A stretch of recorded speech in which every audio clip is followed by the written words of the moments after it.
hausse du SMIC, salariés, retraités, chômeurs, qui verra son revenu revalorisé. La perspective d'un relèvement du salaire national minimum garanti, SNMG, revient au cœur de l'actualité sociale, et la dynamique s'est accélérée depuis le dernier Conseil des ministres, où le président Abdelmadjid Tebboune a chargé le ministre des Finances de préparer un projet d'augmentation du SMIC ainsi qu'une révision de la prime de chômage, une instruction qui s'inscrit dans un contexte de hausse des prix et de fragilité du pouvoir d'achat, et qui relance le débat sur l'impact de cette future révision. Les analyses recueillies auprès d'experts économiques dessinent les contours d'un changement qui toucherait un large pan de la société. Un projet de revalorisation du SMIC qui touchera public, privé et retraités. Le débat s'est intensifié après l'intervention de l'économiste Mafou Kaoubi, pour qui la revalorisation du SNMG représentera une étape sociale importante, d'autant plus qu'elle vient d'être reformulée au plus haut niveau de l'État. Selon lui, la hausse concernera tous les travailleurs percevant le minimum légal, qu'ils relèvent du secteur public, de la fonction publique ou du privé. Les estimations qui circulent évoquent un relèvement du SNMG à 25 000 dinars, une augmentation qui s'étendrait également aux retraités percevant les pensions minimales, comme lors des révisions précédentes. Kaoubi rappelle que la dernière modification remonte à 2020. Lorsque le seuil est passé de 18 000 à 20 000 dinars, il revient aussi sur les mécanismes utilisés ces dernières années pour alléger la pression financière sans toucher directement au SNMG, hausse de la valeur du point indiciaire, élargissement de l'exonération de l'IR jusqu'à 30 000 dinars, réduction de l'IR pour certaines catégories dans les deux secteurs, mais selon lui, la conjoncture actuelle impose une révision point réel du salaire de base. Le montant de 20 000 dinars ne couvre plus les besoins quotidiens, souligne-t-il. Une hausse profiterait d'abord aux catégories les plus exposées, dans un contexte budgétaire qu'il juge délicat mais gérable. Kaoubi estime que l'impact pourrait représenter jusqu'à 20% de soutien supplémentaire pour certains ménages, tout en considérant que la mesure ne devrait pas provoquer de nouvelles poussées inflationnistes si la production suit. Relever le SNMG, un effet immédiat sur la masse salariale et la fiscalité. La révision de SNMG, décidée par le président, répond à une attente prolongée et agit directement sur le pouvoir d'achat des travailleurs. Pour lui, la hausse doit être réelle et ressentie pour que les familles en tirent un bénéfice concret. Il détaille plusieurs effets automatiques. Tous les employés déclarés à la CNA seront concernés. Les employeurs devront légalement s'aligner sur le nouveau seuil.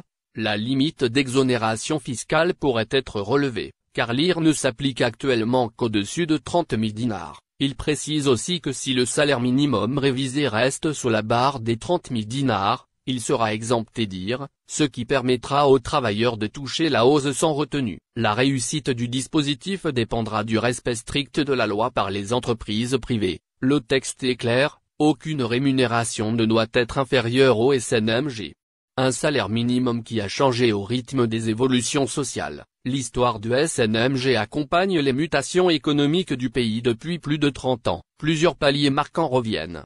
10 000 dinars en 2004, 12 000 dinars en 2007, 15 000 dinars en 2010, 18 000 dinars en 2012, 20 000 dinars en 2020. Chaque ajustement reflétait une nouvelle réalité économique.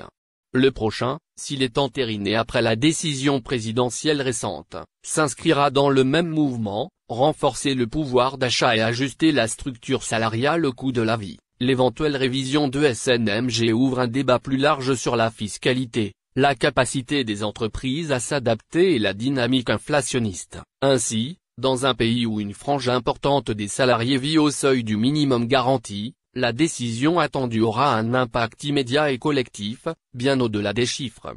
Jusqu'à 13 000 dinars algériens d'amende, le nouveau code de la route durcit radicalement les sanctions. Le nouveau projet de loi sur le code de la route frappe fort et signe la fin de l'impunité sur les routes algériennes. Avec une philosophie de tolérance zéro, le texte législatif augmente considérablement les sanctions financières pour les infractions, y compris l'usage du téléphone, l'excès de vitesse et le non-port de la ceinture. L'irresponsabilité au volant pourrait désormais vous coûter jusqu'à 13 000 dinars algériens, soit plus du triple de l'amende précédente pour les délits les plus graves. Le projet instaure une série de mesures plus strictes et dissuasives. Pour la première fois, Une amende salée de 6 000 DA sera imposée aux conducteurs pris en flagrant délit de jeter des déchets ou tout autre objet depuis leur véhicule ou moto, une nouvelle infraction visant à préserver l'environnement routier. Les amendes forfaitaires sont désormais catégorisées en 4 niveaux, marquant une augmentation pour l'ensemble des infractions.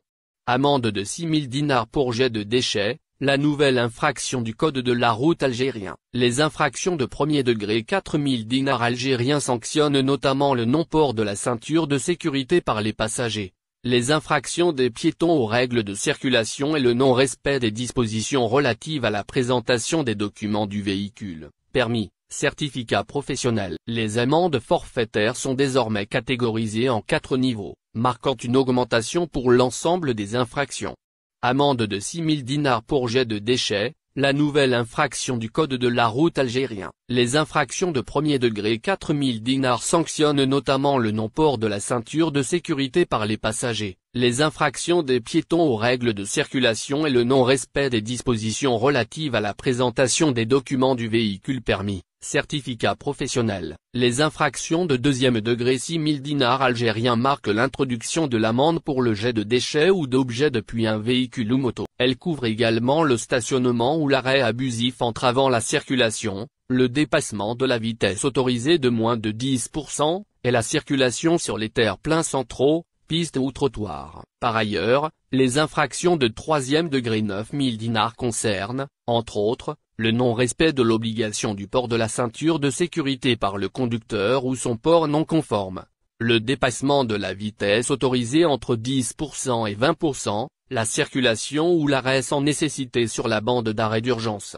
le transport d'enfants de moins de 10 ans sur les sièges avant et le non-port obligatoire du casque et ou des gants pour les conducteurs de motocyclettes. Enfin, les sanctions les plus lourdes, à savoir, les infractions de quatrième degré 13 000 dinars algériens visent les plus grandes causes d'insécurité routière. Elles incluent l'utilisation manuelle du téléphone portable ou l'usage d'un casque d'écoute sur les 2 oreilles au volant, le dépassement de la vitesse autorisée par un pourcentage supérieur à 20% et n'excédant pas 30%.